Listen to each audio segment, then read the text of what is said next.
Yep, y'all heard that right. It's not the end is near. No, it's here. Jesus has come.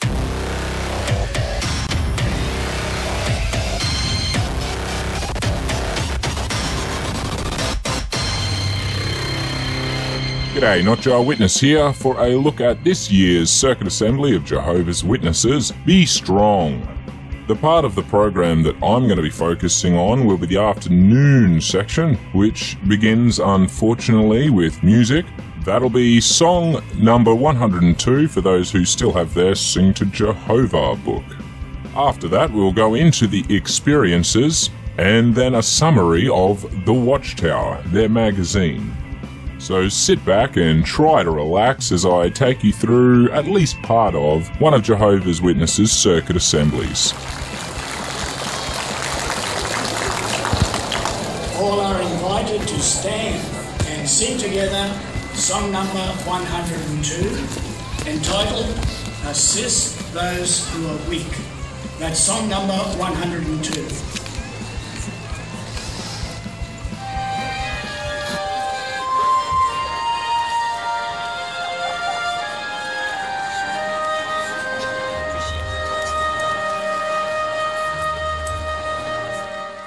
For those who don't want to sit through this, please feel free to skip ahead a couple minutes.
There are so many things wrong with that song.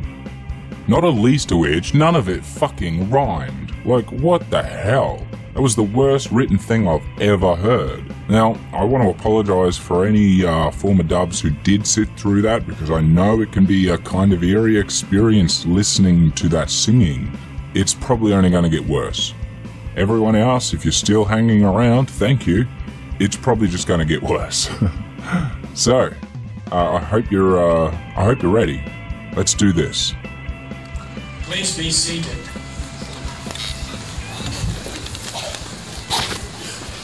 Among Jehovah's people, we are surrounded by fine examples of faith.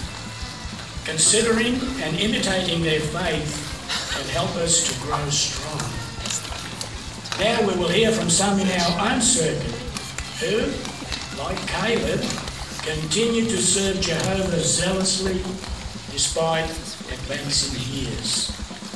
Let's listen as Brother Jeremy from congregation conducts these interviews.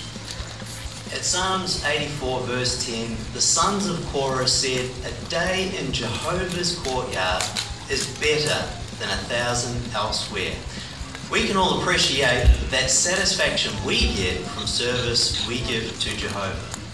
However, for our older ones, this sometimes can be more difficult as age takes its effect.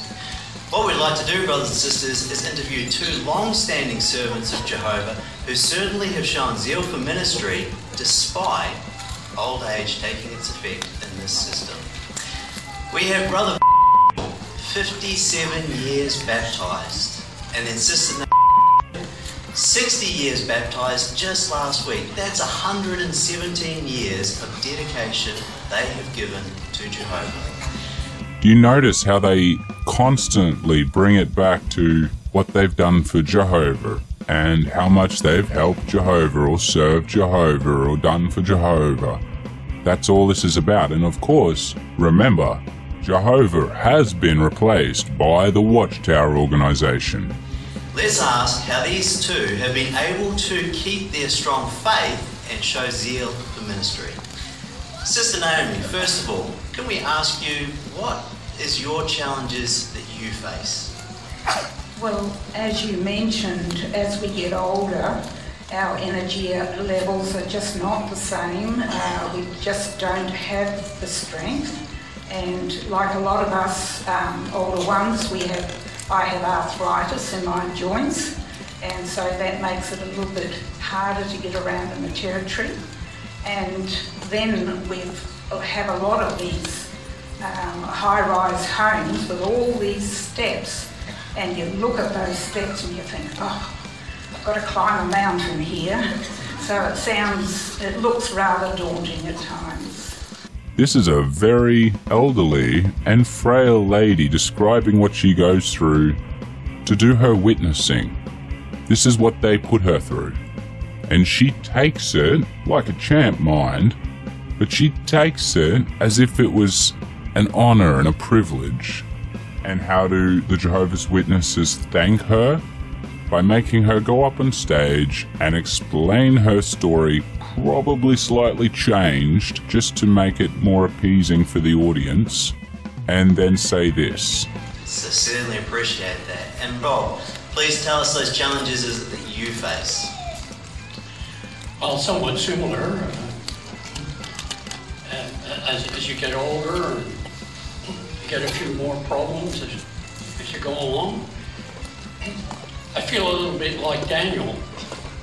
Jehovah had a commission for Daniel, but when Jehovah started speaking to him, he fell asleep on the ground with his face to the ground. He was exhausted. Probably older than I am, though. But anyway, Jehovah's angel put his hand onto Daniel and infused him with power and courage. Got him up onto his hands and knees anyway. And sometimes I feel a bit like that myself. And so we sort of think Jehovah still has a commission for us, and we've got to get up and carry on. And I find that examples like Daniel and many in our congregation, like Sister Naomi here, and others, when we get out and work shoulder to shoulder in the ministry, it gives us great courage and helps us to keep going even though we are advanced in years. And so, Bob, with those challenges that you face, could you also tell us, please, how have you felt Jehovah's hand strengthen you? What did I tell you? All of your challenges, how did Jehovah help you?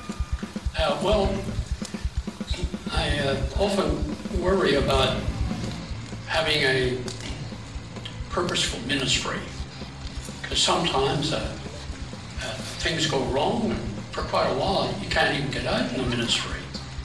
By the time you get back out in the ministry, you find a lot of your return visits have gone because others have picked them up. The return visits are the householders who have responded positively to the preaching work and the witnessing. This kingdom ministry happens constantly. This is the door knocking and all the cart witnessing that you'll see in the streets. So what happens is if somebody, for example, this poor elderly gentleman is likely sick, something to do with his old age, one would assume, that's no excuse. He's still expected and still holds it upon himself to go out and witness and be in the ministry, be an active publisher. This is extremely important for witnesses, hence their name. That's their whole thing. So this gentleman has obviously had time off, and when he's come back to the ministry, he's found that those return visits, those ones that he'd had on note to come back to, have been taken by other witnesses, because they've basically gone, look, we're witnessing in your area and you're not here to do it. We know they're receptive to our message, so we're going to go and hit them up. They become return visits for those other witnesses. And that basically is a mark off the quota of this elderly gentleman. And it all goes back to how many you get. So I got to start all over again. But anyway, when things come along that trouble me and I'm not well, I've done this for quite a number of years now. Even when I first had a very bad back injury, I was only a young man then, newly married. Anyway, when I'm doing my personal prayers, I pray to Jehovah. And I do this almost every day and ask him to give me reasonable health to continue serving him. And so, here I am. I'm continuing to serve Jehovah to the best of my ability.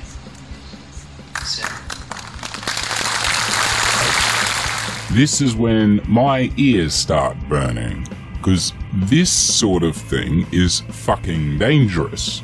You don't push the idea that prayer in any way can heal you, let alone give you good health. I understand from the inside, I know that this person probably still goes to their proper doctor and, you know, they'll get full checkups and they're on top of their health, I'm sure. There is no doubt there. But what they're doing is pushing this message that it was thanks to Jehovah. And for people who aren't as wise as this gentleman, they might only trust Jehovah. They might only trust the Watchtower organization. And we know this. We know this as a fact because of the no blood deal. People die for Jehovah. This is unacceptable. This is not something that anybody should have the right to indoctrinate people with. But alas, this is the world we live. We shall continue. We can certainly appreciate prayer to Jehovah as that strengthening one. Sister Naomi, how about you? Yes, well, certainly Jehovah really helps us in the most difficult times. Sometimes, I remember a little while ago, it was such a struggle even to get to the group. It was one of those hot, humid days that we can relate to. Yeah, as a Queenslander and Australian, I can definitely relate to that. It's hot. Thanks, America, for ignoring climate change, you fuckers. I say that, and to be honest, we ain't much better. If anything, we're probably worse. So hey, mates banter. Not feeling the greatest, but once we got out on territory, we met some really good people we could talk to from the Bible. There was one man particularly, he said he was very rarely home and he asked a lot of questions, and to use the Bible in the ministry, it's such a boost, and you come out of there feeling, well, I'm so glad I made the effort. Yep, you heard that right. Using the Bible in the ministry is such a boost. My question would be, what else are you going to fucking use? Well, it's nice to hear. And then, so that's with Jehovah's help. But could we ask also, Naomi, how is it that fellow believers have also helped you to have a share in the ministry? Well, we certainly have an amazing brotherhood. I can't stress that enough. The brothers that look after us at the groups, they give us territory that my husband and I can manage, a little bit flatter territory. I want to make something sort of clear. Normally when they refer to the brotherhood sort of thing, that's a generalized term for the brothers, as in brothers and sisters, every witness. It's just a generalized term. But then she switches to what the brothers have done for her. That is specifically talking about the elders who are male. That is a part of basically where they're very patriarchal. God, that's a shit of a word. But when it comes to those high-rise steps we've got to climb up, if there's others in the group, they'll handle that for us. But if all else fails, I send my amputee husband up the steps because at least he's got one good leg. Yeah, this is them mocking the disabled. Fucking high class, aren't they? Hey, your sister, I mean, the other good thing about working with her husband is if a dog comes out as well, you can put that other good leg out there as well. Yes, he did just say if a dog comes to attack, put the good leg out. And that was funny. I get it. He slipped. He misspoke. It was meant to be the bad leg, sure. But still, is that really funny? And don't get me wrong, I'll laugh at any disabled person. I am disabled, so I laugh at myself. If I was to say somebody couldn't laugh at the disabled just by the mere facts, make me a bit of a hypocrite. However, he did done fuck his line up. But Brother Bob as well, could you please tell us how you're helped by fellow believers in the ministry? Yes, it's really wonderful when you turn up at the group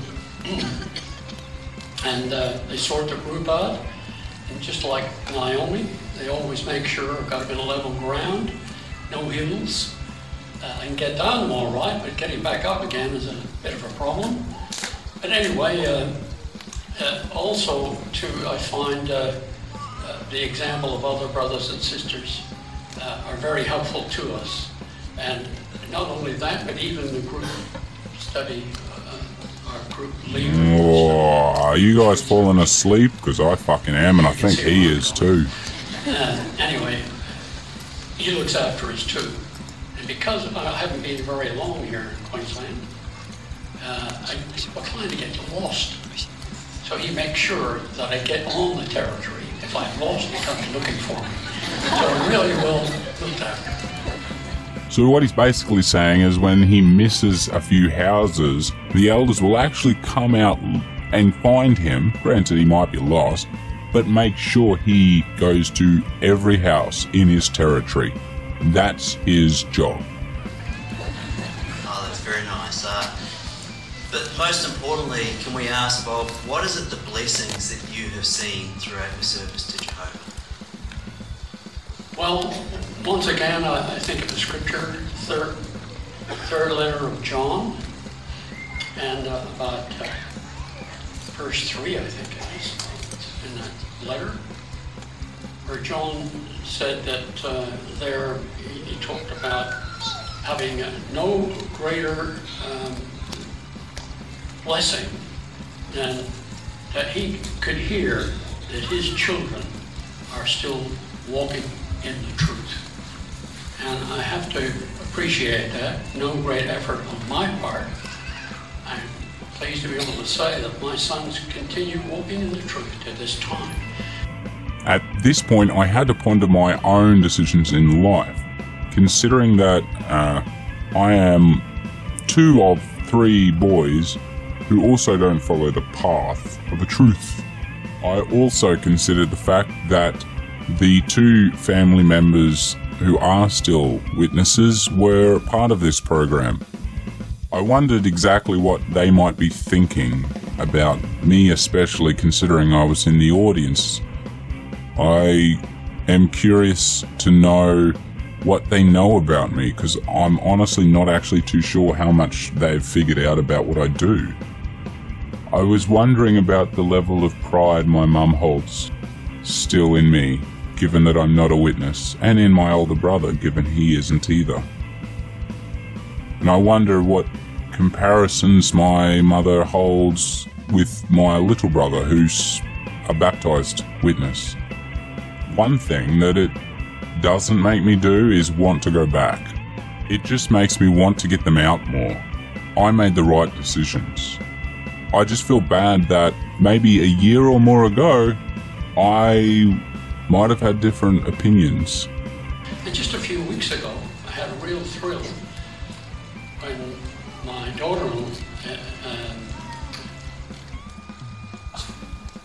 granddaughter, thank you, Kira, was baptised. So all my grandchildren are baptised as well. So can a man want anything more than that? But of course, we want to see Jehovah's Great Day too, don't we? Certainly. And Sister Naomi as well, please express what is your blessings that you have found?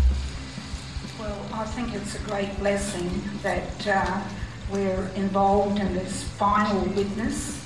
I can think of all the angels up there just holding back the clouds, and just until the time when Jehovah acts. Yep, y'all heard that right. It is the end times. This is why they are known as those who continually preach that it is the end, and it's not the end is near. No, it is. It's here. Jesus has come. It's the end. They are literally being held back for the word of God, Jehovah himself, to go, yep, this is my moment where we strike. And that's why they can get the witnesses so amped up for it and into it, because they really do pitch that this is those last days. This is it. And this is why every time they made prophecies in the, back in the past about like, this is the date, and it never got fulfilled, they would push it. And they're still doing that today. But they're not putting specific dates on things anymore. They're trying to continue to be very vague. The more it gets pushed, the more vague they become. Obviously. Wonder why. Nobody else can figure it out. But annoyingly, the people in can't figure it out. They honestly believe it. Well, most of them honestly believe this stuff. This new light to them is what it is. It's new light from God.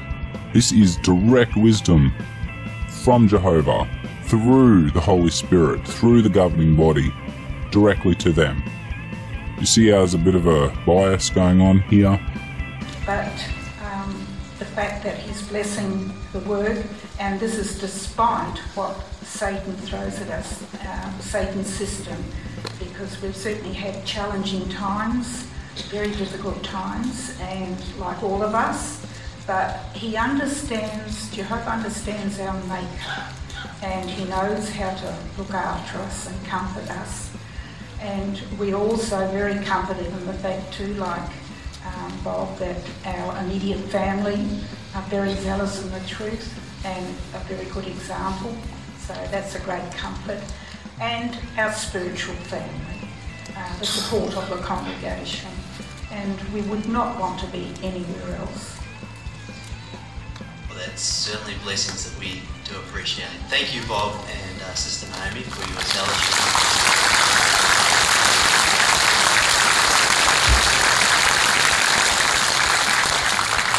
Certainly, Bob, Naomi, you are to be commended for your faithful service, an example and having a share in the ministry to the degree that your circumstances allow.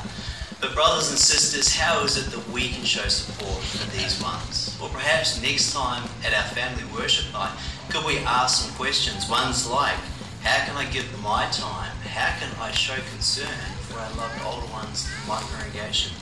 What practical assistance do they need to be out in the ministry to have that purposeful share?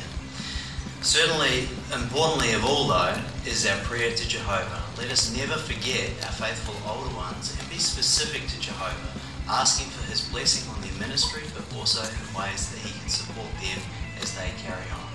But lastly, older ones, please, remember Jehovah's promise that he will be there for those difficult times that you may face, and be assured your faith, your example, is certainly something that helps all of us to remain strong to Jehovah.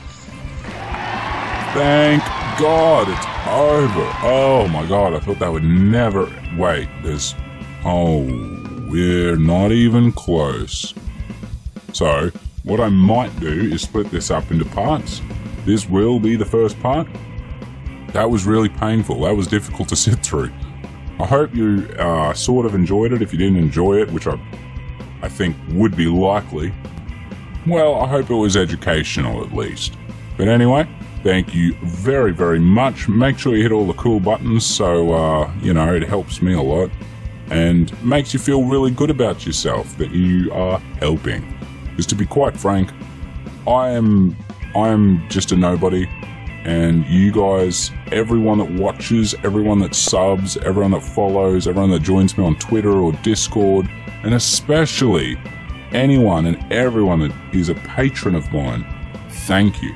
You are what makes my channel be able to run, basically. I wouldn't be here if you guys weren't there for me. So I thank you.